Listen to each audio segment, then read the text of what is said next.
രാമ രാമ ഹരേ ഹരേ. ഹരേ കൃഷ്ണ കൃഷ്ണ കൃഷ്ണ ഹരേ ഹരേ.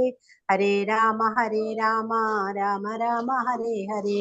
ഹരേ കൃഷ്ണ കൃഷ്ണ കൃഷ്ണ ഹരേ ഹരേ. ഹരേ രാമ രാമ രാമ ഹരേ ഹരേ. ഹരേ കൃഷ്ണ കൃഷ്ണ കൃഷ്ണ ഹരേ ഹരേ. ഹരേ രാമ രാമ രാമ രാമ ഹരേ ഹരേ. ഹരേ കൃഷ്ണ മാതാജി, പ്രണാം മാതാജി. ഹരേ കൃഷ്ണ ഹരേ കൃഷ്ണ. ഹരേ കൃഷ്ണ മാതാജി, എല്ലാവർക്കും പ്രണാമം. ഹരേ കൃഷ്ണ. പ്രണാമം. എല്ലാവർക്കും പ്രണാമം. ഹരേ കൃഷ്ണ ഹരേ കൃഷ്ണ. ഹരേ കൃഷ്ണ. എല്ലാവർക്കും പ്രണാമം. ഹരേ കൃഷ്ണ. ഓം നമോ ഭഗവതേ വാസുദേവായ. ഓം നമോ ഭഗവതേ വാസുദേവായ. ഓം നമോ ഭഗവതേ വാസുദേവായ. ഓം അജ്ഞാനതിമിരാന്ധസ്യ ജ്ഞാനാഞ്ജനാശലാകയ ചക്ഷുരുന്മീലിതം യേന തസ്മൈ ശ്രീ ഗുരവേ നമഃ. ശ്രീ ചൈതന്യ മനോഭീഷ്ടം സ്ഥാപിതം യേന ഭൂതലേ സ്വയം രൂപാ കഥാ മഹ്യം ദദാതി സ്വപദാന്തികം. വന്ദേഹം ശ്രീഗുരോ ശ്രീയുതപദകമലം ശ്രീഗുരോൻ വൈഷ്ണവാം ച ശ്രീരൂപം സാഗ്രജാതം സഹഗണ രഘുനാഥാന്വിതം തം സജീവം സാദൈതം സാവധൂതം പരിജന സഹിതം കൃഷ്ണ ചൈതന്യ ദേവം ശ്രീരാധാ കൃഷ്ണപാദാൻ സഹഗണ ലളിത ശ്രീ വിശാഖാന്വിതാംശ. ഹേ കൃഷ്ണ കരുണാ സിന്ധോ ദീനബന്ധോ ജഗത്പദേ ഗോപേശ ഗോപികാ കാന്ത രാധാ കാന്ത നമോസ്തുതേ. തപ്ത കാഞ്ചന ഗൗരാംഗി ശ്രീരാധേ വൃന്ദാവനേശ്വരി ഋഷഭാനുസുതേ ദേവി പ്രണമാമി ഹരിപ്രിയേ. വാഞ്ചാകൽപതരൂപേശ്ച കൃപാ സിന്ധോഭ്യേവ ച പതിതാനാം പാവനേഭ്യോ വൈഷ്ണവേഭ്യോ നമോ നമഃ. നമോ വിഷ്ണുപാദായ കൃഷ്ണപ്രേഷ്ഠായ ഭൂതലേ ശ്രീമതേ ഭക്തിവേദാന്ത സ്വാമിൻ ഇതി നാമിനേ. നമസ്തേ സാരസ്വതേ ദേവേ ഗൗരവാണി പ്രചാരിണേ നിർവിശേഷ ശൂന്യവാദി പാശ്ചാത്യദേശതാരിണേ.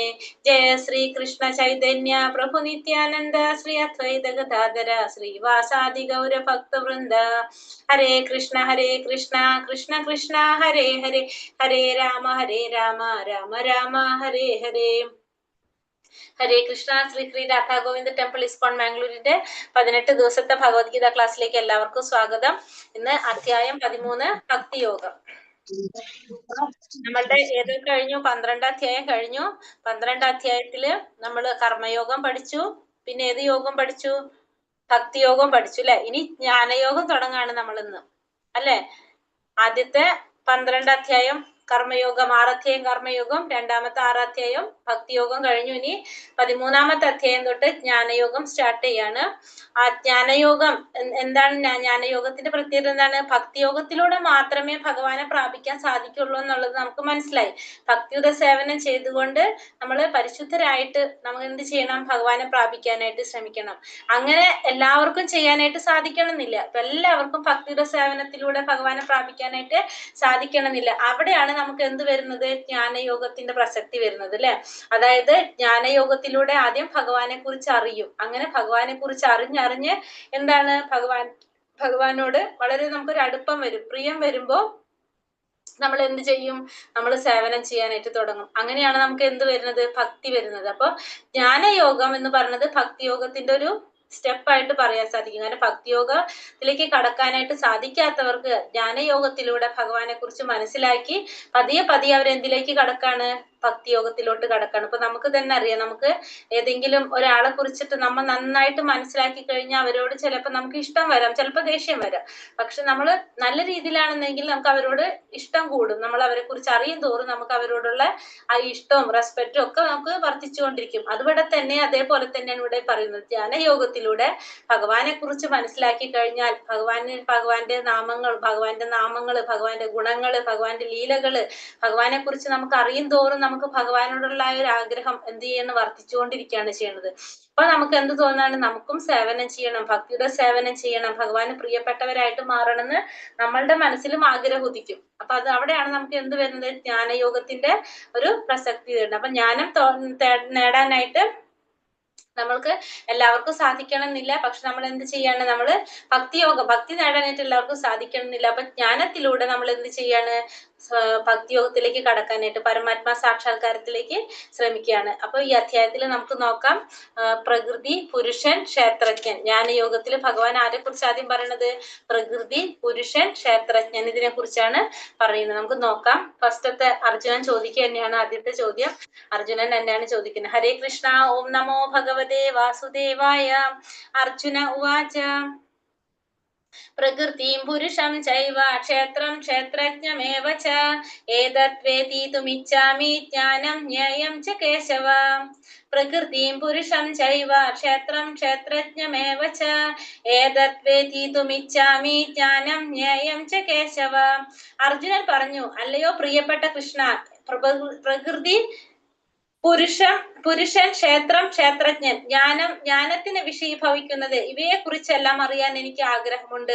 അർജുനൻ എന്താ പറയുന്നത് ഇവിടെ? പ്രിയപ്പെട്ട കൃഷ്ണ, പ്രകൃതിയെ കുറിച്ചും പുരുഷനെ കുറിച്ചും ക്ഷേത്രത്തെ കുറിച്ചും ക്ഷേത്രജ്ഞനെ കുറിച്ചും ജ്ഞാനത്തിന് വിഷയീഭവിക്കുന്നത് എന്താണോ ഇതിനെ കുറിച്ചെല്ലാം അറിയാൻ ആർക്ക് ആഗ്രഹം ഉണ്ടെന്ന് പറയാണ്? അർജുനൻ ആഗ്രഹം ഉണ്ടെന്ന് പറയണം. അപ്പൊ അർജുനൻ ഭഗവാനോട് ചോദിക്കാണ്, പ്രകൃതി എന്താണ്, പുരുഷൻ എന്താണ്, ക്ഷേത്രം എന്താണ്, ക്ഷേത്രജ്ഞൻ ആരാണ്, ജ്ഞാനം എന്താണ്, ജ്ഞാനത്തിന് കാരണമാകുന്നത് എന്താണ്, പിന്നെ ഇതിനെയൊക്കെ കുറിച്ച് അറിയാനായിട്ട് ആഗ്രഹം ഉണ്ടെന്നാണ് ഇവിടെ ആര് പറയുന്നത്? അർജുനൻ ഭഗവാനോട് പറയുന്നത്. ഭഗവാനെ കേശവ എന്നാണ് വിളിച്ചിട്ട് ചോദിക്കുന്നത്, എന്താണെന്നാണ് ചോദിക്കുന്നത്. അപ്പൊ ഭഗവാൻ എന്താ മറുപടി പറയുന്നത്? ശ്രീ ഭഗവാനുവാച ഇതം ശരീരം കൗന്ദേയ ക്ഷേത്രമിത്യാഭിധീയതേ ഏതദ്യോ വേത്തി തം പ്രാഹു ക്ഷേത്രജ്ഞ ഇതി തത്വിദാഃ. ഇതം ശരീരം കൗന്ദേയ ക്ഷേത്രമിത്യാഭിധീയതേ ഏതദ്യോ വേത്തി തം പ്രാഹു ക്ഷേത്രജ്ഞ ഇതി തത്വിദാഃ. പരമദിവ്യോത്തമ പുരുഷൻ പറഞ്ഞു, കുന്തിപുത്ര, ഈ ശരീരം ക്ഷേത്രം എന്ന് പറയപ്പെടുന്നു. ഇതിനെ അറിയുന്നവൻ ക്ഷേത്രജ്ഞനാണ്. അപ്പൊ ഭഗവാൻ എന്താ ഫസ്റ്റ് ഉത്തരം പറഞ്ഞു കൊടുക്കണേ? ക്ഷേത്രം എന്താണെന്ന് പറഞ്ഞു കൊടുക്കാണ്. ഈ ശരീരത്തെയാണ് ക്ഷേത്രം എന്ന് പറയുന്നത്. എന്താണ് പറഞ്ഞത്? ഈ ശരീരത്തിനെയാണ് ക്ഷേത്രം എന്ന് പറയുന്നത്. ഈ ക്ഷേത്രത്തെ കുറിച്ച് അറിയുന്നവൻ ആരാണ്? അവനാണ് ക്ഷേത്രജ്ഞൻ. അപ്പോ ഈ ശരീരത്തെ ക്ഷേത്രം എന്ന് പറയുന്നു. ഈ ശരീരത്തെ കുറിച്ച് അറിയുന്നവൻ ആരാണോ അവനാണ് ക്ഷേത്രജ്ഞൻ. അപ്പൊ രണ്ട് ചോദ്യത്തിന് മറുപടി കൊടുത്തു. ശരീരത്തെയാണ് ക്ഷേത്രം എന്ന് പറയുന്നത്. ആ ക്ഷേത്രത്തെ കുറിച്ച് അറിയുന്നവനാണ് ക്ഷേത്രജ്ഞൻ. പ്രകൃതി, പുരുഷൻ, ക്ഷേത്രം, ക്ഷേത്രജ്ഞൻ, ജ്ഞാന വിഷയം എന്നിവയെ കുറിച്ച് അറിയാൻ ആഗ്രഹിക്കുകയാണ് അർജുനൻ. ഈ ശരീരമാണ് ക്ഷേത്രം എന്ന് പറയപ്പെടുന്നത്. അതിനെ അറിയുന്നവൻ ക്ഷേത്രജ്ഞനും എന്ന് ഭഗവാൻ ഉത്തരം നൽകുന്നു. ഭക്തനായ ആത്മാവിന്റെ കർമ്മവേദിയാണ് ശരീരം. ശരീരം എന്ന് പറഞ്ഞാൽ ഭക്തനായിട്ടുള്ള ആത്മാവിന്റെ കർമ്മവേദിയെ എന്ത് പറയാണ്? ശരീരം എന്ന് പറയുന്നു. അപ്പൊ ഏതൊരു ആത്മാവിനും പ്രവർത്തിക്കാൻ എന്ത് വേണം? ഒരു ശരീരം വേണം, ഒരു വേദി വേണം. അതിനെയാണ് നമ്മൾ എന്ത് പറയാ? ശരീരം എന്ന് പറയപ്പെടുന്നത്. കാരണം ആ ബദ്ധനായ ജീവാത്മാവിന് തന്റെ കർമ്മങ്ങള് അനുസരിച്ച് പ്രവർത്തിക്കാൻ എന്താവശ്യമാണ്? ഒരു സ്ഥലം ആവശ്യമാണ്, ഒരു സ്പേസ് ആവശ്യമാണ്. അതിനെയാണ് നമ്മൾ എന്ത് പറയാ? ശരീരം എന്ന് പറയുന്നത്. അപ്പൊ ശരീരത്തെ ക്ഷേത്രം എന്ന് പറയുന്നു. ശരീരത്തെ കുറിച്ച് അറിയുന്നവൻ ക്ഷേത്രജ്ഞനാണ്. ബദ്ധനായിട്ടുള്ള ആത്മാവിന്റെ കർമ്മവേദിയാണ് എന്ത്? ഈ ശരീരം എന്ന് പറയുന്നത്. ബദ്ധ ജീവാത്മാവ് ഭൗതിക പ്രകൃതിയിൽ കുടങ്ങി കിടക്കുന്നു. ആ ഭൗതിക പ്രകൃതിയെ കീഴടക്കാൻ ശ്രമിക്കുകയും ചെയ്യുന്നു. ഇങ്ങനെ പ്രകൃതിക്കുമേൽ ആധിപത്യം സ്ഥാപിക്കാൻ എത്രമാത്രം കഴിവുണ്ടെന്നതിനെ ആശ്രയിച്ച് അയാൾക്കൊരു കർമ്മവേദി ലഭിക്കും. ആ പ്രവർത്തന മണ്ഡലമാണ് ശരീരം. അപ്പൊ ശരീരം എന്ന് പറഞ്ഞാൽ എന്താണ്? ഒന്നും കൂടി പറഞ്ഞുതരാണ്.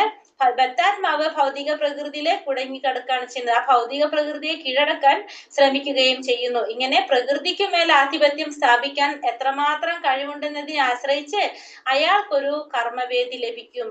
ഈ പ്രവർത്തന മണ്ഡലത്തെയാണ് ശരീരം എന്ന് പറയുന്നത്. അപ്പൊ ഭൗതിക പ്രകൃതിക്ക് മേൽ ആധിപത്യം സ്ഥാപിക്കാനായിട്ട് ഒരാൾക്ക് എത്രമാത്രം കഴിവുണ്ടെന്ന് അതിനെ ആശ്രയിച്ചാണ് അയാൾക്ക് എന്ത് ലഭിക്കുന്നത്? ഒരു കർമ്മവേദി ലഭിക്കുന്നത്. ആ പ്രവർത്തന മണ്ഡലത്തിനെ നമുക്ക് എന്തെന്ന് പറയാം? ശരീരം എന്ന് പറയാം. അപ്പൊ സിമ്പിൾ ആയിട്ട് പറഞ്ഞു കഴിഞ്ഞാല് ശരീരത്തെ ക്ഷേത്രം എന്ന് പറയും. ആ ക്ഷേത്രത്തെ കുറിച്ച് അറിയുന്നവനെ ക്ഷേത്രജ്ഞൻ എന്ന് പറയും. ബദ്ധനായിട്ടുള്ള ജീവാത്മാവിന്റെ പ്രവർത്തിക്കുന്ന വേദി, കർമ്മവേദിയാണ് നമ്മൾ എന്ത് പറയാ? ശരീരം എന്ന് പറയുന്നത്. അപ്പൊ മൂന്ന് കാര്യങ്ങൾ നമുക്ക് മനസ്സിലായി.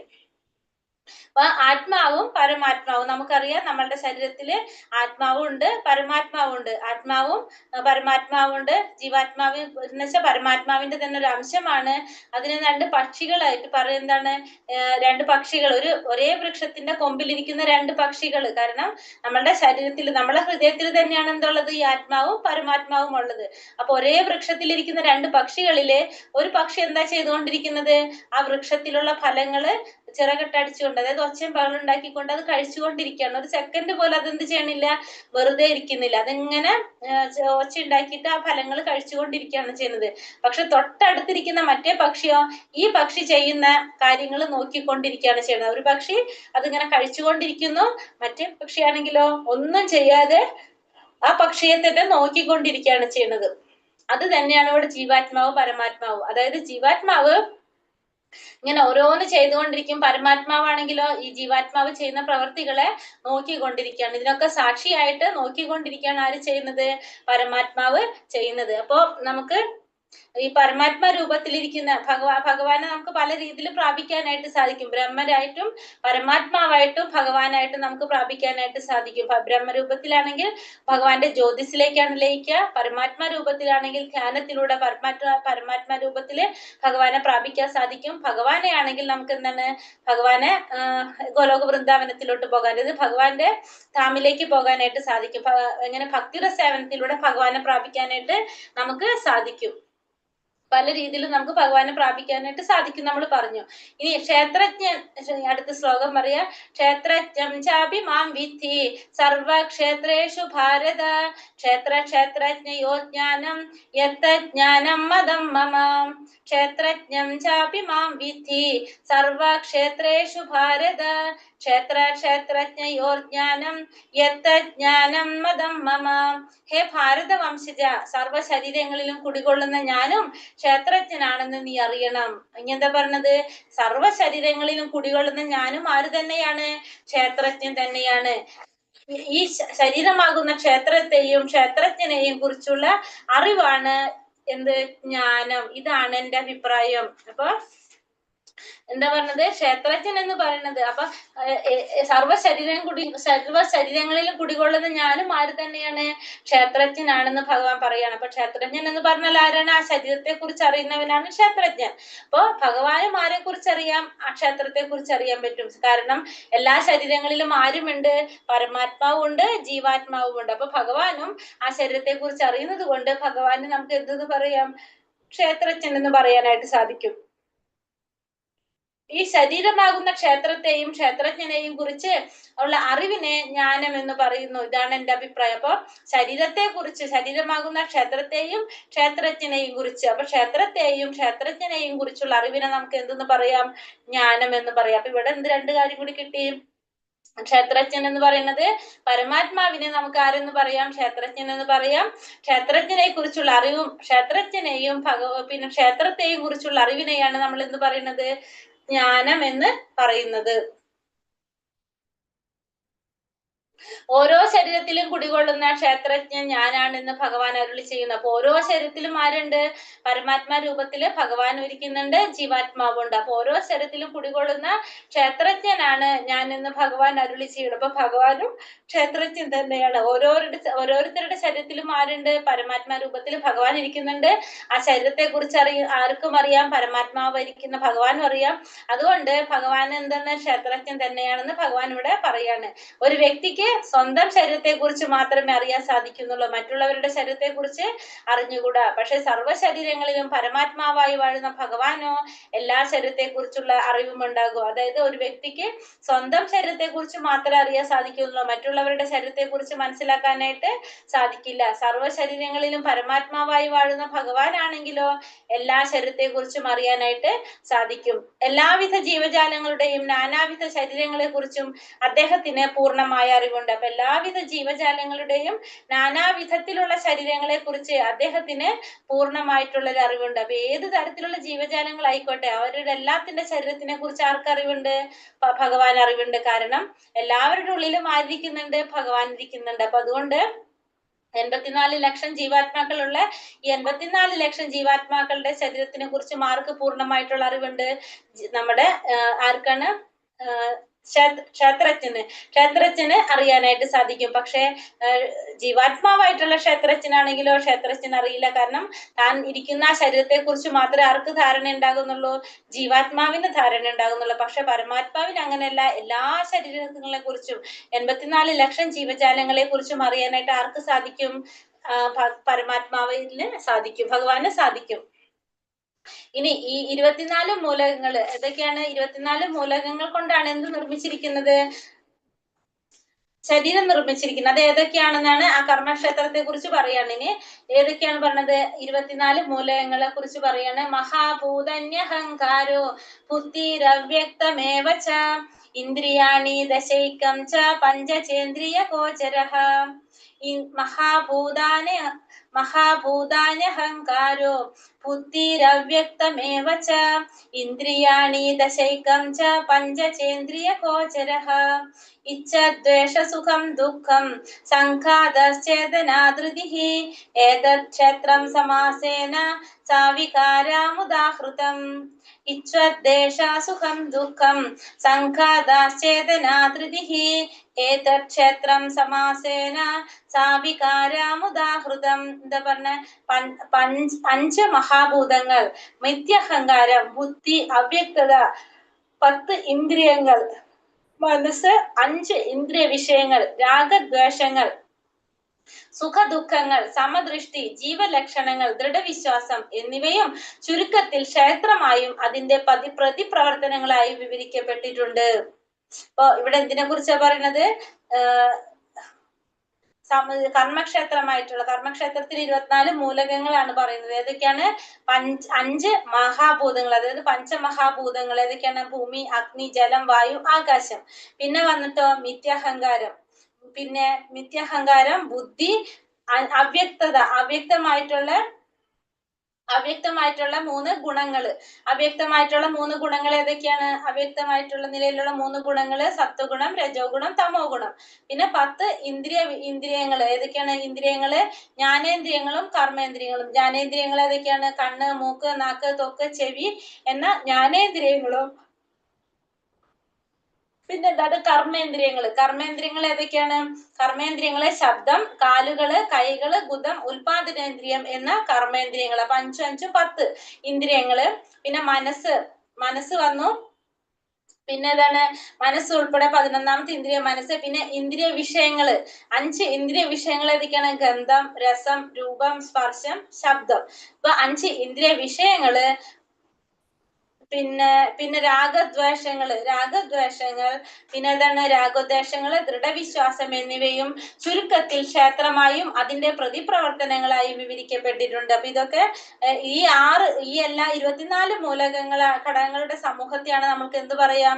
കർമ്മക്ഷേത്രം എന്ന് പറയുന്നത്. അപ്പൊ ഇത് 24 വിഷയങ്ങളെയും വെവ്വേറെയും എടുത്ത് പഠനം നടത്തി കഴിഞ്ഞാൽ കർമ്മക്ഷേത്രത്തെ കുറിച്ച് നമുക്ക് നന്നായിട്ട് മനസ്സിലാക്കാനായിട്ട് സാധിക്കും. ഈ പറഞ്ഞ എന്താണ്? എല്ലാ ഘടകങ്ങളുടെ ഉൾപ്പെട്ടതാണ് എന്ത്? ശരീരം എന്ന് പറയുന്നത്. ആ ശരീരത്തിന് 6 തരത്തില് മാറ്റങ്ങൾ സംഭവിക്കുന്നുണ്ട്. ഏതൊക്കെയാണ്? ജനനം, വളർച്ച, സ്ഥിതി, പ്രത്യുൽപാദനം, ക്ഷയം, മരണം. ഇങ്ങനെ 6 തരത്തില് എന്ത് സംഭവിക്കുകയാണ്? അതില് മാറ്റങ്ങള് സംഭവിച്ചു കൊണ്ടിരിക്കുന്നുണ്ട്.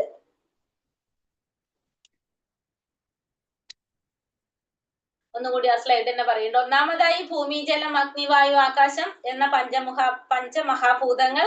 പിന്നെ മിഥ്യാഹങ്കാരം, ബുദ്ധിയും പ്രകൃതി അവ്യക്ത നിലയിലുള്ള 3 ഗുണങ്ങളും ഉളവാകുന്നു. നമ്മൾ ഈ പറഞ്ഞ മിഥ്യാഹങ്കാരവും പിന്നെ ബുദ്ധി, പ്രകൃതിയുടെ അവ്യക്ത നിലയിലുള്ള 3 ഗുണങ്ങള്, അതായത് സത്വഗുണം, രജോ ഗുണം, തമോ ഗുണം. പിന്നെ കണ്ണ്, മൂക്ക്, നാക്ക്, ത്വക്ക്, ചെവി എന്ന ജ്ഞാനേന്ദ്രിയങ്ങളും ശബ്ദം, കാലുകൾ, കൈകൾ, ഗുദം, ഉൽപാദനേന്ദ്രിയം എന്ന കർമ്മേന്ദ്രിയങ്ങളും രൂപം കൊള്ളുന്നു.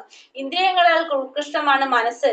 ഇങ്ങനെ മനസ്സുൾപ്പെടെ 11 ഇന്ദ്രിയങ്ങൾ. പിന്നെ ഇന്ദ്രിയ വിഷയങ്ങൾ 5. ഏതൊക്കെയാണ്? ഗന്ധം, രസം, രൂപം, സ്പർശം, ശബ്ദം. ഇതൊക്കെയാണ് മൂലകങ്ങള് പറയുന്നത്. ഇനി അടുത്തതിൽ എന്താ ഭഗവാൻ പറഞ്ഞിരുന്നത്? അടുത്തതിൽ പറയുന്നത് എന്താണ്? ജ്ഞാനത്തിന്റെ അല്ലെങ്കിൽ അജ്ഞാനത്തിന്റെ ലക്ഷണങ്ങൾ എന്തൊക്കെയാണെന്ന് പറയുന്നത്. അപ്പൊ എന്തൊക്കെയാണ് പറയുന്നത്? അമാനിത്തമതം ഭിത്വ അഹിംസ ശാന്തിരാർജവം ആചാര്യോപാസനം ശൗചം സൈര്യം ആത്മാവിനിഗ്രഹഃ ഇന്ദ്രിയാർത്ഥേഷു വൈരാഗ്യം അനഹങ്കാര ഏവ ച ജന്മ മൃത്യു ജരാ വ്യാധി ദുഃഖേഷാനുദർശനം അസക്തിരനഭിശ്രംഖ പുത്രധാരാഗൃഹാദിഷു നിത്യം ച സമാചിത്വം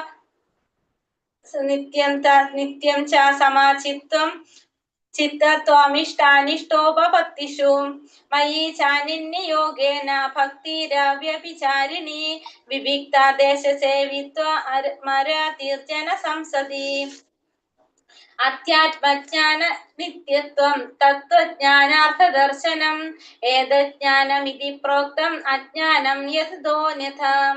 എന്താ പറയണത്? വിനയം, ഗർവില്ലായ്മ, അഹിംസ, ക്ഷമ, ലാളിത്യം, ഒരു യഥാർത്ഥ ആത്മീയ ഗുരുവിനെ സമീപിക്കൽ.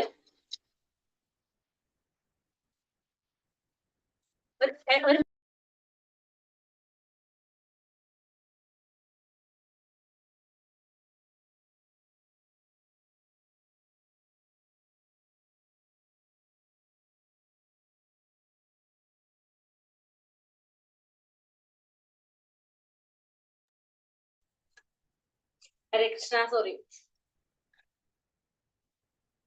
വിനയം, ഗർവില്ലായ്മ, അഹിംസ, ക്ഷമ, ലാളിത്യം, ഒരു യഥാർത്ഥ ആത്മീയ ഗുരുവിനെ സമീപിക്കൽ, ശുചിത്വം, സ്ഥൈര്യം, ആത്മസംയമനം, പിന്നെന്താണ്? ഇന്ദ്രിയ വിഷയങ്ങളിൽ അനാസക്തി, മിഥ്യാഹങ്കാരമില്ലായ്മ, ജനന മരണങ്ങൾ, വാർദ്ധക്യം, രോഗം എന്നീ പരിണാമങ്ങളുടെ ദുഃഖാത്മകതയെ കുറിച്ചുള്ള ബോധം, വൈരാഗ്യം, മക്കൾ, ഭാര്യ, ഗൃഹം മുതലായവയിൽ നിന്നുള്ള മുക്തി, സുഖദുഃഖങ്ങളിൽ അക്ഷോഭ്യത, എന്നിൽ സ്ഥിരവും നിഷ്കളങ്കവുമായ ഭക്തി, ഏകാന്തമായ സ്ഥലത്ത് ജീവിക്കാനുള്ള ആഗ്രഹം, ആൾക്കൂട്ടത്തിൽ നിന്ന് വേറിട്ടു നിൽക്കൽ, ആത്മസാക്ഷാത്കാരത്തിന്റെ പ്രാധാന്യം അറിയൽ, തത്വചിന്തയിലൂടെ നിരപേക്ഷ തത്വത്തെ കുറിച്ച് അന്വേഷിക്കൽ എന്നിവയെല്ലാം ജ്ഞാനമാണെന്നും ഇവയല്ലാതെ ഉള്ളവയെല്ലാം അജ്ഞാനമാണെന്നും ഞാൻ പ്രഖ്യാപിക്കുന്നു.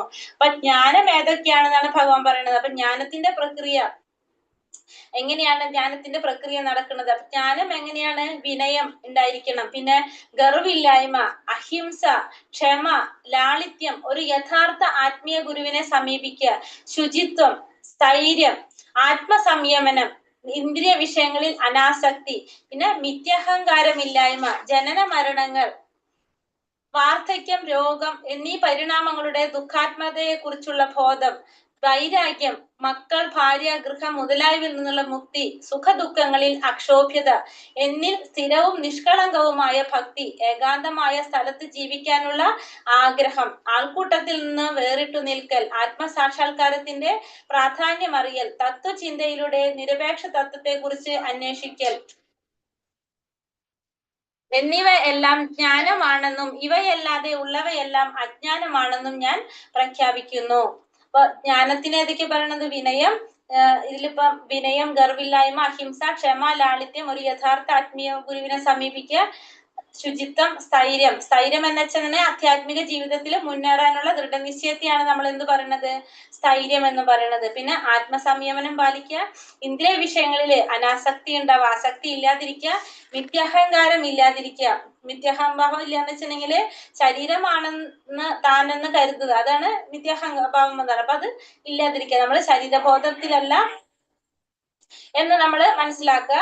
പിന്നെ എന്താണ്?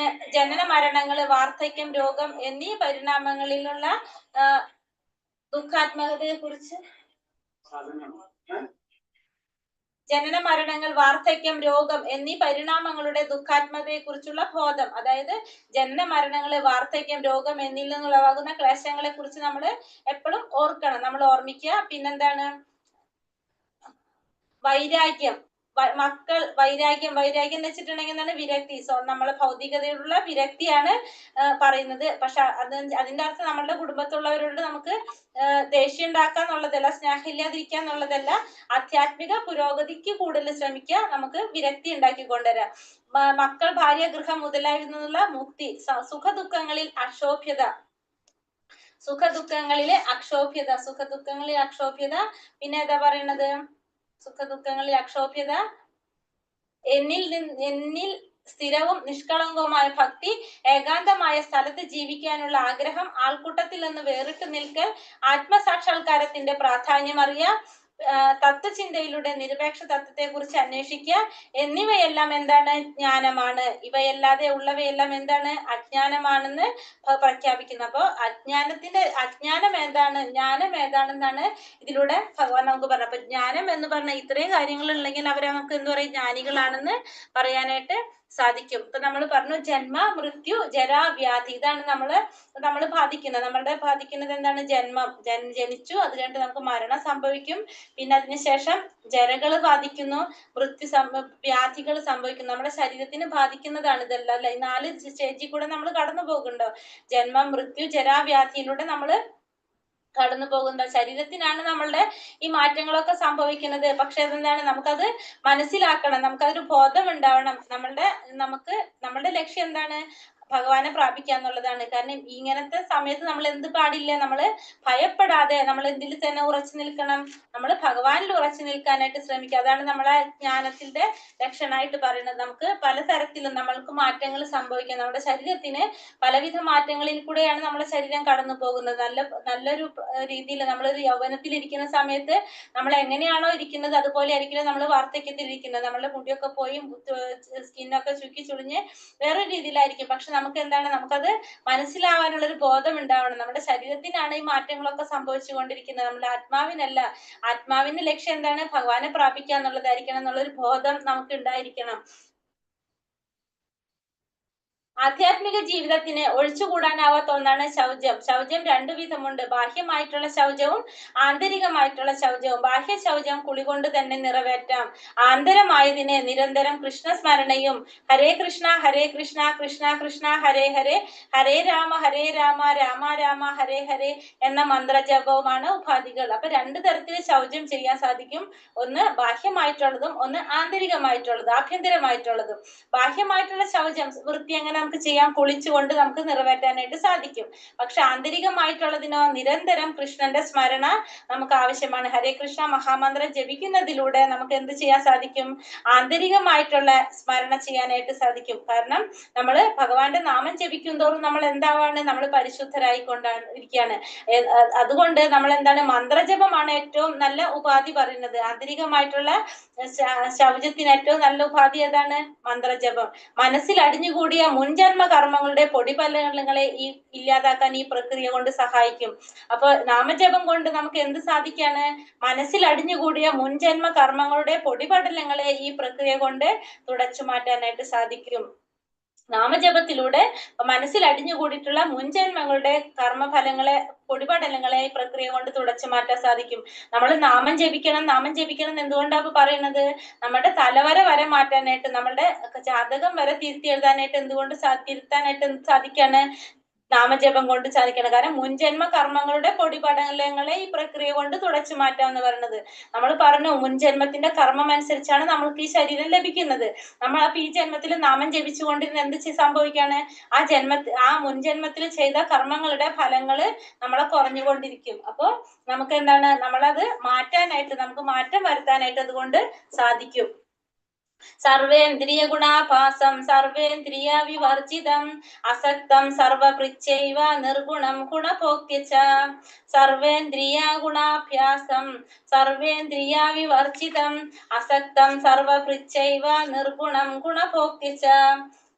സർവ ഇന്ദ്രിയങ്ങളുടെയും ഉൽപ്പത്തി സ്ഥാനമാണ് പരമാത്മാവ്. എന്നിരുന്നാലും അവിടത്തേക്ക് ഇന്ദ്രിയങ്ങളില്ല. സകല ജീവജാലങ്ങളെയും നിലനിർത്തി പോരുന്നെങ്കിലും അനാസക്തനാണ്, ത്രിഗുണാതീതനും അതേസമയം തന്നെ ഭൗതിക പ്രകൃതിയുടെ ത്രിഗുണങ്ങളുടെ യജമാനനുമാണ് അദ്ദേഹം. അപ്പൊ സർവ ഇന്ദ്രിയങ്ങളുടെയും ഉൽപ്പത്തി സ്ഥാനമാണ് ആര്? പരമാത്മാവ്. നമുക്കറിയാം ഭഗവാൻ ആരാണ്? ഋഷികേശനാണ്. എല്ലാ ഇന്ദ്രിയങ്ങളുടെയും നാഥൻ ആരാണ്? ഭഗവാൻ തന്നെയാണ്. എന്നിരുന്നാലും ഭഗവാൻ എന്തില്ല? ഇന്ദ്രിയങ്ങളില്ല. സകല ജീവജാലങ്ങളുടെയും നിലനിർത്തി പോരുന്നെങ്കിലും അനാസക്തനാണ്. പിന്നെ അതുപോലെ തന്നെ എന്താണ്? ത്രിഗുണാതീതനുമാണ്. അതേസമയം തന്നെ ഭൗതിക പ്രകൃതിയുടെ ത്രിഗുണങ്ങളുടെ യജമാനനും ആര് തന്നെയാണ്? ഭഗവാൻ തന്നെയാണ്. അപ്പൊ ഭൗതിക പ്രകൃതിയുടെ ത്രിഗുണങ്ങളുടെ യജമാനൻ ഭഗവാനാണ്. പക്ഷെ എങ്കിലും ഭഗവാൻ ആരാണ്? നിർഗുണനാണ്. ത്രിഗുണങ്ങൾക്ക് അതീതനാണ് ഭഗവാൻ. അപ്പോ എല്ലാ ജീവജാലങ്ങളെയും നിലനിർത്തി പോരുന്നത് ആരാണ്? ഭഗവാൻ തന്നെയാണെങ്കിലും എല്ലാവരിലാലും ഭഗവാൻ ആരാണ്? അനാസക്തനാണെന്ന് പറയാം. അപ്പൊ എല്ലാത്തിലും ഭഗവാനെ ഇതൊന്നും ബാധിക്കുന്നില്ല. എന്തൊക്കെയാണെങ്കിലും എല്ലാ സ്ഥാനങ്ങളും എല്ലാ പ്രവർത്തനങ്ങളും ഭഗവാനിൽ നിന്നാണെങ്കിലും ഭഗവാൻ എന്താണ് ഈ ഭൗതികതയിലുള്ള ഈ മാലിന്യങ്ങളൊന്നും ആരെ ബാധിക്കുന്നില്ല, ഭഗവാനെ ബാധിക്കുന്നില്ല. അപ്പൊ അഭൗതികമായിട്ടുള്ള ഇന്ദ്രിയങ്ങളാണ് ആർക്കുള്ളത്, ഭഗവാനുള്ളത്. ഭഗവാന്റെ കൈകള് അഭൗതികമായിട്ടുള്ള മാലിന്യം തീണ്ടാത്ത മാലിന്യം സ്പർശിക്കാത്ത കൈകളാണ് ആർക്കുള്ളത്, ഭഗവാനുള്ളത്. അതുകൊണ്ട് തന്നെ ഭഗവാൻ എന്ത് ചെയ്യാൻ സാധിക്കും, നമ്മൾ അർപ്പിക്കുന്ന എല്ലാതും സ്വീകരിക്കാനായിട്ട് ഭഗവാന് സാധിക്കും. ജീവാത്മാവിനും പരമാത്മാവിനും തമ്മിലുള്ള ഒരു വ്യത്യാസം ഇതാണ്. കാരണം അദ്ദേഹത്തിന് കണ്ണുകളുണ്ട്, നമുക്കും കണ്ണുകളുണ്ട്. പക്ഷെ എന്താണ്, ഇപ്പൊ നമ്മുടെ കണ്ണുകളെല്ലാം ഭൗതികമാണ്, ഭഗവാന്റെ കണ്ണുകൾ എന്താണ്, ആത്മീയമായിട്ടുള്ള കണ്ണുകളാണ് അല്ലെ. അതുകൊണ്ട് തന്നെ കഴിഞ്ഞതും നടക്കുന്നതും നടക്കാൻ പോകുന്നതുമായിട്ടുള്ള എല്ലാ കാര്യങ്ങളും ഭഗവാന് കാണാനായിട്ട് കഴിയും. പിന്നെ എല്ലാവരുടെ ഹൃദയത്തിലും ഭഗവാൻ പരമാത്മ രൂപത്തിൽ ഇരിക്കുന്നുണ്ട്. സംഭവിക്കുന്നതും സംഭവിച്ചുകൊണ്ടിരിക്കുന്നതും സംഭവിക്കാൻ പോകുന്നത് എല്ലാ കാര്യങ്ങളും ആർക്കറിയാൻ സാധിക്കാണ്, ഭഗവാൻ അറിയാനായിട്ട് സാധിക്കും. നമുക്ക് അങ്ങനെയല്ല, നമ്മുടെ കാലുകള് നമുക്ക് അറിയാലോ, നമ്മുടെ കാലുകള് ഇല്ലെങ്കിൽ നമുക്ക് എന്ത് ചെയ്യാൻ സാധിക്കില്ല, നടക്കാൻ സാധിക്കില്ല. ഭഗവാൻ എന്താണ്, ഭഗവാന്റെ കാലുകൾ ആധ്യാത്മികമായിട്ടുള്ള കാലുകൾ ആയതുകൊണ്ട് തന്നെ അന്തരീക്ഷത്തിലൂടെ ഭഗവാന് നടക്കാനായിട്ട് സാധിക്കും. അപ്പോ ഭഗവാനും നമുക്കും എല്ലാ ഇന്ദ്രിയങ്ങളെല്ലാം നമുക്കും ഉണ്ട്. പക്ഷെ ഭഗവാന്റേത് എങ്ങനെയാണ്, അഭൗതികമായിട്ടുള്ള ഇന്ദ്രിയങ്ങളായതുകൊണ്ട് തന്നെ ഭഗവാനെ ഭൗതിക ലോകത്തിലെ മാലിന്യങ്ങളൊന്നും ബാധിച്ചിട്ടില്ല. പക്ഷെ നമ്മളത് അങ്ങനെയല്ല, നമ്മുടെ എല്ലാതും ഭൗതികമായിട്ടുള്ള മാലിന്യം ബാധിച്ചത് കൊണ്ട് തന്നെ നമ്മുടെ എല്ലാത്തിനും എന്തുണ്ട്, പരിമിതി ഉണ്ട് എന്നുള്ളത് നമുക്ക് മനസ്സിലാക്കാനായിട്ട് സാധിക്കും. എല്ലാ ഇന്ദ്രിയങ്ങളുടെ നാഥൻ ആര് തന്നെയാണ്, ഭഗവാൻ തന്നെയാണ്. ജ്യോതിഷാമപി തജ്ജ്യോതി തസ്മാ സാ പരമുച്യതേ ജ്ഞാനം ജ്ഞേയം ജ്ഞാനഗമ്യം ഹൃദി സർവസ്യ വിഷ്ഠിതം. അദ്ദേഹമാണ് സർവ്വ ജ്യോതിസുകളുടെയും സ്രോതസ്. പദാർത്ഥനിഷ്ഠമായ തമസിനെ അതിക്രമിച്ചു നിൽക്കുന്നതും അവ്യക്തമായിട്ടുള്ളതും അവിടുന്ന് തന്നെ. അറിയേണ്ടുന്നതും അറിവിന്റെ ലക്ഷ്യവും സർവ്വ ഹൃദയങ്ങളിലും കുടികൊള്ളുന്നതും ആ പരമപുരുഷനാണ്. അപ്പൊ അദ്ദേഹമാണ് സർവ്വ ജ്യോതിസുകളുടെയും സ്രോതസ്. അപ്പൊ എല്ലാ ജ്യോതിസുകളുടെ സ്രോതസ് ആര് തന്നെയാണ്, ഭഗവാൻ തന്നെയാണ്. പദാർത്ഥനിഷ്ഠമായ തമസിനെ അതിക്രമിച്ചു നിൽക്കുന്നതും അവ്യക്തമായിട്ടുള്ളതും അവിടുന്ന് തന്നെ. അപ്പൊ ഈ ഇരുട്ടിനെ അതിക്രമിച്ച് എല്ലാവരും അവ്യക്തമായിട്ട് നിൽക്കുന്ന എല്ലാതും എന്ത് തന്നെയാണ്, ഭഗവാൻ തന്നെയാണ്.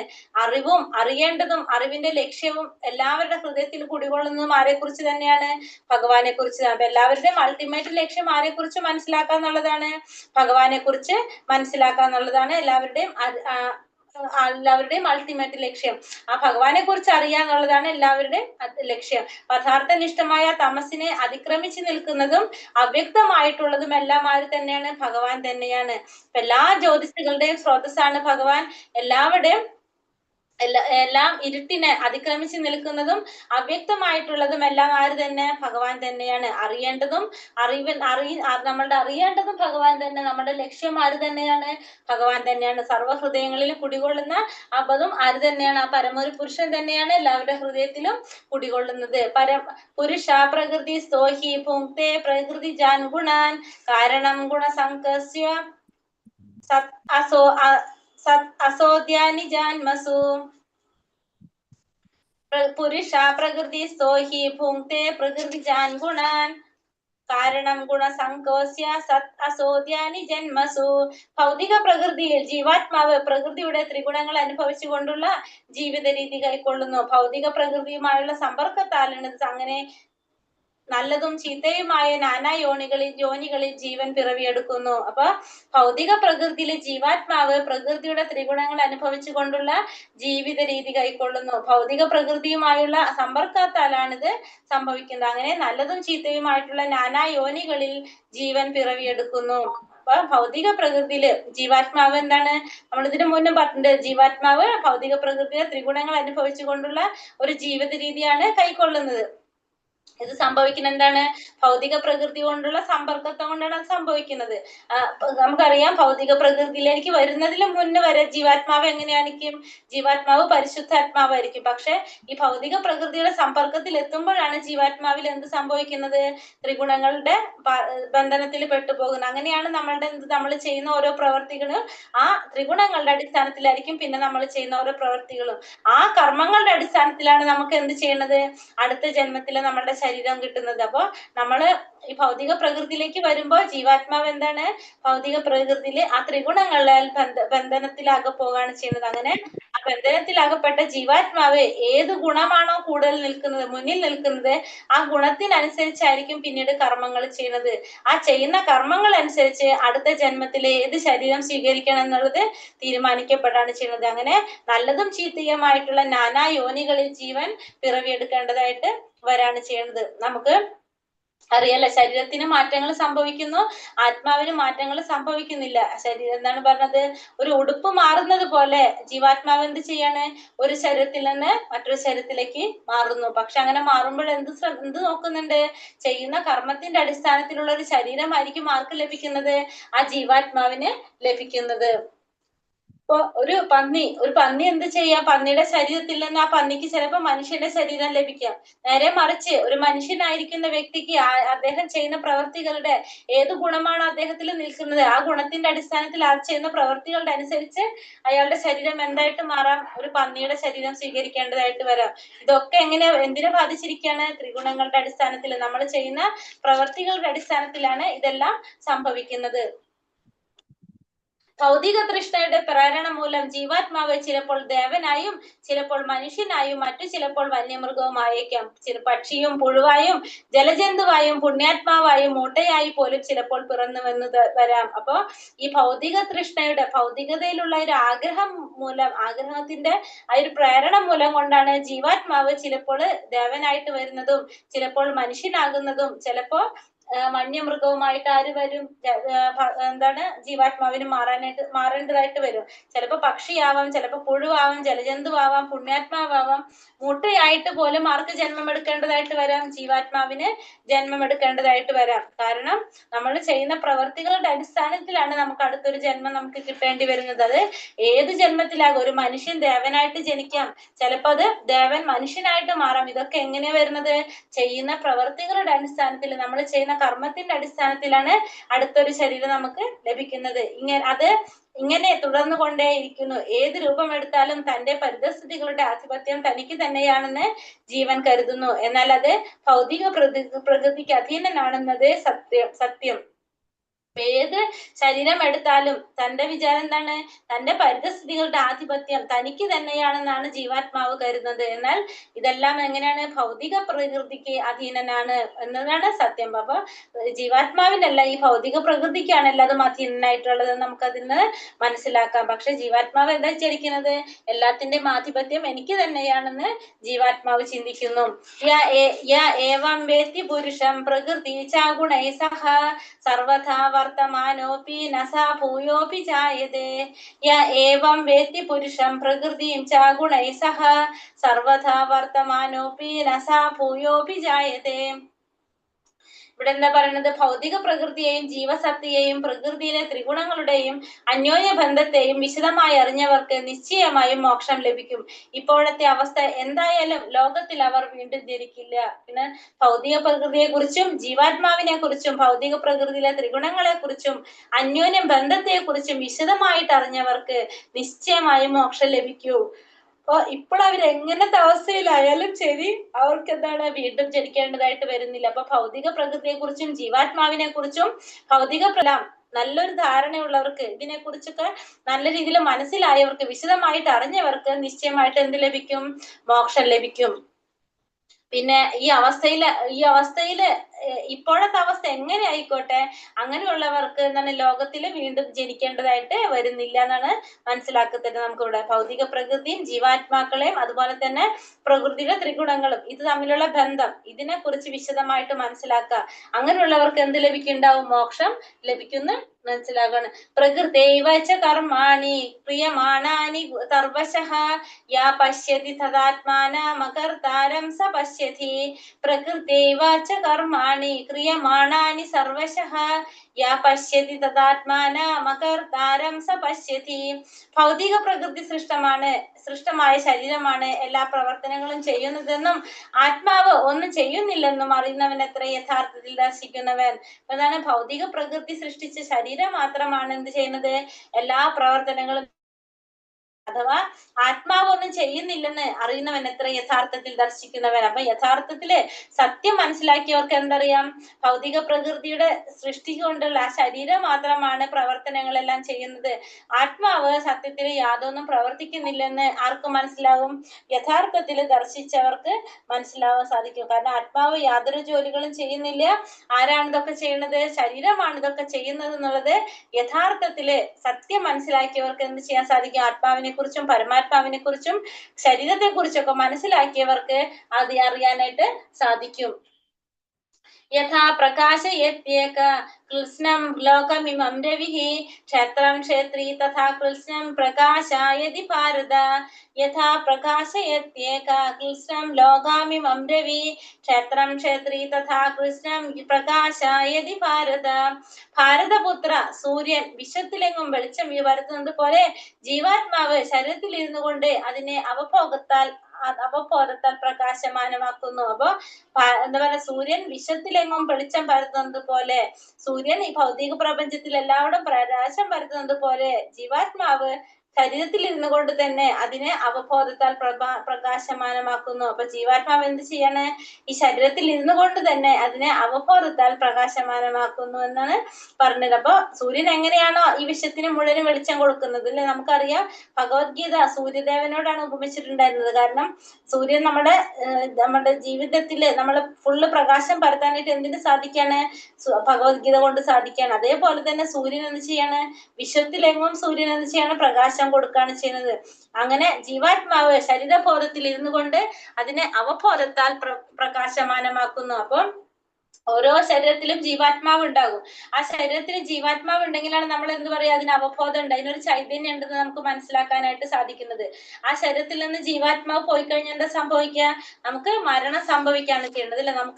നമുക്ക് പിന്നെ ഒന്നും ചെയ്യാനില്ല. നമ്മളുടെ മരണം സംഭവിച്ചു കഴിഞ്ഞാൽ ആ ശരീരത്തിൽ നിന്നുള്ള ആ ആത്മാവ് പോയി, അതെന്ത് സംഭവിക്കുക? അപ്പൊ അത് മരണം സംഭവിക്കുക, അതിലുണ്ടാവുന്ന ഒരു അവബോധം നഷ്ടപ്പെട്ടു, ആ ഒരു എന്താ പറയാ, ഐശ്വര്യം പോയി എന്ന് പറയും നമുക്കല്ല, ചൈതന്യം നഷ്ടപ്പെട്ടു. അങ്ങനെ പോയി കഴിഞ്ഞാൽ ആ ശരീരം നമ്മൾ എന്ത് പറയും? നമ്മൾ മരണപ്പെട്ടു എന്ന് പറയാം. അല്ല, ഓരോ ശരീരത്തിലും ഇരുന്നു കൊണ്ട് ജീവാത്മാവ് എന്ത് ചെയ്യണേ? അതിനെ അവബോധത്താൽ പ്രകാശമാനമാക്കാണ് ചെയ്യുന്നത്. ഓരോ ശരീരത്തിലും ഇരിക്കുന്ന ജീവാത്മാക്കളുടെ അവബോധം എങ്ങനെയായിരിക്കും? വ്യത്യസ്തമായിരിക്കും. ഇപ്പൊ നമുക്ക് ഒരു ഉദാഹരണത്തിലൂടെ നമുക്ക് പറഞ്ഞത് എന്താണ്? ഒരു കള്ളന്റെ കയ്യിൽ ഒരു കത്തി കിട്ടിക്കഴിഞ്ഞാൽ എന്തായിരിക്കും അവസ്ഥ? ആ കള്ളൻ ആ കത്തി ഉപയോഗിക്കുന്നത് ഒരു എന്താ പറയുന്നത്, മോഷ്ടിക്കാൻ വേണ്ടി ആരെങ്കിലും വധിക്കാനായിട്ട് എന്ത് കത്തി ഉപയോഗിക്കും? കള്ളൻ ആ കത്തി ഉപയോഗിക്കും അല്ലെ? കള്ളന്റെ ഒരു കത്തി കിട്ടിക്കഴിഞ്ഞാൽ മോഷണത്തിന് വേണ്ടിയിട്ട്, അതെല്ലാന്ന് വെച്ചിട്ടുണ്ടെങ്കിൽ അവരെ ഉപദ്രവിക്കാൻ വേണ്ടിയിട്ട്, അതിന് വേണ്ടിയിട്ടായിരിക്കും ആ കത്തി ആര് ഉപയോഗിക്കുന്നത്? കള്ളൻ ഉപയോഗിക്കുന്നത്. നേരെ മറിച്ച് ഒരു ഡോക്ടറുടെ കയ്യിലാണ് ആ കത്തി കിട്ടുന്നതെങ്കിലോ അയാള് ഒരാളുടെ ജീവൻ രക്ഷിക്കാൻ വേണ്ടിയിട്ടായിരിക്കും ഉപയോഗിക്കുന്നത്. അപ്പൊ മോഷണത്തിന് വേണ്ടിയിട്ട് കള്ളൻ കത്തി ഉപയോഗിക്കുമ്പോൾ ആ കത്തി തന്നെ ഡോക്ടർ ഉപയോഗിക്കുന്നത് എന്തിനു വേണ്ടിയിട്ടാണ്? ഒരാളുടെ ജീവൻ രക്ഷിക്കാൻ വേണ്ടിയിട്ടാണ് ഉപയോഗിക്കുന്നത്. അതാണ് അവബോധം. ഈ ഒരു അവബോധത്തിന്റെ വ്യത്യാസം കൊണ്ടാണ് നമ്മൾ എന്ത് ചെയ്യുന്നത്? പലതരത്തിലുള്ള പ്രവർത്തികളിൽ നമ്മൾ ഏർപ്പെട്ടു പോകുന്നത്. അപ്പൊ നല്ലൊരു അവബോധം നമ്മൾക്ക് ഉണ്ടെങ്കിൽ എന്ത് ചെയ്യും? സ്വാഭാവികമായിട്ട് നല്ല രീതിയിൽ പ്രവർത്തനം നമ്മൾ ചെയ്യും. നമ്മളുടെ അവബോധം ശരിയല്ലെങ്കിൽ ആ രീതിയിലുള്ള പ്രവർത്തികളായിരിക്കും ആര് ചെയ്യുന്നത്? നമ്മൾ ചെയ്തു പോകുന്നത്.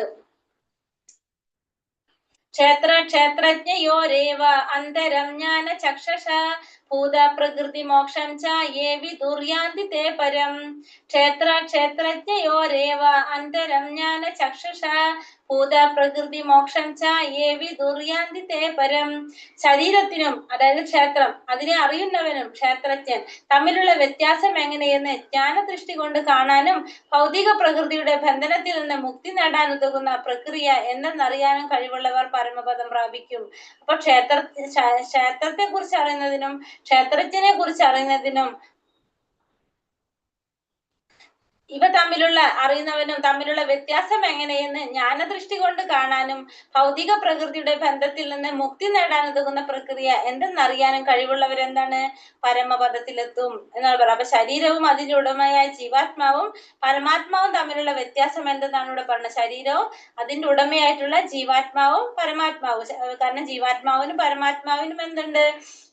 രണ്ടിനെ നമുക്ക് എന്തെന്ന് പറയാം? നമുക്ക് ക്ഷേത്രജ്ഞൻ എന്ന് പറയാൻ സാധിക്കും അല്ലെ. അപ്പൊ ഈ ശരീരത്തിന്റെ ഉടമയാണ് രണ്ടുപേരും. കാരണം രണ്ടുപേരും എവിടെയുണ്ട്? ഈ ശരീരത്തിന്റെ ഉള്ളിൽ ഇരിക്കുന്നുണ്ട്. അപ്പൊ ഈ ജീവാത്മാവിന്റെയും പരമാത്മാവിന്റെയും ശരീരത്തിന്റെയും തമ്മിലുള്ള വ്യത്യാസം എന്തെന്ന് ഇതിലൂടെ നമുക്ക് മനസ്സിലാക്കി തരാണ് ചെയ്യുന്നത്. ഈശ്വരനെ പറ്റി കേൾക്കാനും അതേപോലെ തന്നെ നമുക്ക് എന്താണ് ക്രമേണ ജ്ഞാനം നേടാനും അവസരം നൽകുന്ന ഒരു സത്സംഗം ആണ് വിശ്വാസമുള്ള ഒരു മനുഷ്യന്റെ ഏറ്റവും പ്രാഥമികമായിട്ടുള്ള ആവശ്യം. നമുക്ക് ഭഗവാനെ കുറിച്ച് മനസ്സിലാക്കാൻ വേണ്ടിയിട്ട് അങ്ങനെ ആഗ്രഹിക്കുന്ന ഒരു കൂട്ടം പേരുടെ ഒരു ഗ്രൂപ്പ്, ഒരു കൂട്ടായ്മയാണ് നമുക്ക് ഏറ്റവും അത്യാവശ്യം. പിന്നെ അതിനുശേഷം നമുക്ക് ഒരു ആധ്യാത്മിക ആചാര്യനെ സ്വീകരിക്കാനായിട്ട് സാധിക്കും. അങ്ങനെ ഒരു ആധ്യാത്മിക ആചാര്യനെ സ്വീകരിച്ച് എന്താണ് ചെയ്യേണ്ടത്? ജഡപദാർത്ഥവും ആത്മാവും തമ്മിലുള്ള വ്യത്യാസം എന്തെന്ന് അയാൾക്ക് തിരിച്ചറിയാനായിട്ട് സാധിക്കും. ഒരു ആധ്യാത്മിക ഗുരുവിലൂടെ ശരീരവും ആത്മാവും തമ്മിലുള്ള വ്യത്യാസം എന്തെന്ന് അയാൾക്ക് മനസ്സിലാക്കാനായിട്ട് സാധിക്കും. അതേപോലെ തന്നെ ജീവിത സങ്കല്പങ്ങളിൽ നിന്ന് മുക്തനാവാനായിട്ട് ആരുടെ സഹായം തേടാൻ പറ്റും? ഈ പറഞ്ഞ ഗുരുവിന്റെ സഹായം തേടാനായിട്ട്, ആധ്യാത്മിക ആചാര്യന്റെ സഹായം തേടാനായിട്ട് സാധിക്കും. അപ്പൊ ഭഗവത്ഗീതയിൽ കൃഷ്ണൻ അർജുനനെ ഉപദേശിച്ച പോലെ തന്നെ നമുക്കും എന്ത് ചെയ്യാൻ പറ്റും? അങ്ങനെ ഒരു ആധ്യാത്മിക ഗുരുവിലൂടെ നമുക്ക് ഉന്നതിയിലേക്ക് എത്താനായിട്ട് സാധിക്കും. അപ്പൊ ജീവാത്മാവും പരമാത്മാവും എന്ന് പറയുന്നത് രണ്ടാണ്. ജീവാത്മാവിന്റെ 24 എന്താണ് മൂലകങ്ങളുടെയും സംയോഗമാണ് എന്തിനെ പ്രവർത്തിച്ചു കൊണ്ടിരിക്കുന്നത്? ഈ ഭൗതിക പ്രപഞ്ചത്തെ പ്രവർത്തിച്ചു കൊണ്ടുപോരുന്നത്. അപ്പൊ ശരീരത്തിനും അതിനെ അറിയുന്നവനും തമ്മിലുള്ള വ്യത്യാസം എങ്ങനെയാണ് ജ്ഞാനദൃഷ്ടി കൊണ്ട് കാണാനും ഭൗതിക പ്രകൃതിയുടെ ബന്ധത്തിൽ നിന്ന് മുക്തി നേടുന്ന പ്രക്രിയ എന്തെന്നറിയാനും കഴിവുള്ളവർക്ക് പരമപദം പ്രാപിക്കാനായിട്ട് സാധിക്കും.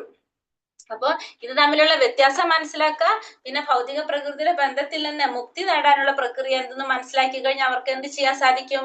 പരമപദം പ്രാപിക്കാനായിട്ട് സാധിക്കും. ഹരേ കൃഷ്ണ കൃഷ്ണ കൃഷ്ണ ഹരേ ഹരേ, ഹരേ രാമ രാമ രാമ ഹരേ ഹരേ. വഞ്ചാകൽപതരൂപശ്ച കൃപാ സിന്ധോഭ്യവച പതിതാനാം പാവനേഭ്യോ വൈഷ്ണവേഭ്യോ നമോ നമഃ. അനന്തകോടി വൈഷ്ണവൃന്ദിക്ക് ജയ്. ശ്രീല പ്രഭുപാദിക്ക് ജയ്. ശ്രീല ഗുരുദേവിക്ക് ജയ്. നിതായ് ഗൗരപ്രമാനന്ദേ. ഹരി ഹരി ബോൾ. ഹരേ കൃഷ്ണ. എല്ലാവർക്കും നന്ദി. ഹരേ കൃഷ്ണ. ചോദ്യം കണ്ടോ എല്ലാവരും? ഹരേ കൃഷ്ണ. ഹരേ കൃഷ്ണ കണ്ടു. പ്രണാമം പ്രഭുജി. ഹരേ കൃഷ്ണ.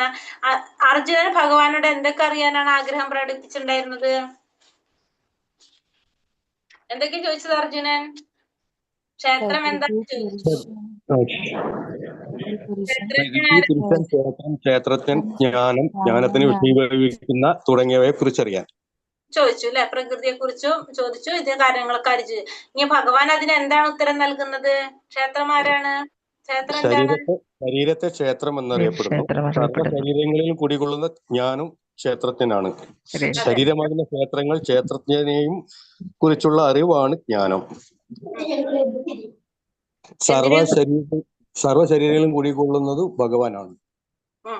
അപ്പൊ ക്ഷേത്രജ്ഞ വെച്ചിട്ടുണ്ടെങ്കിൽ ശരീരമാണ്. ക്ഷേത്രജ്ഞൻ എന്ന് വെച്ചിട്ടുണ്ടെങ്കിൽ ആരാണ്?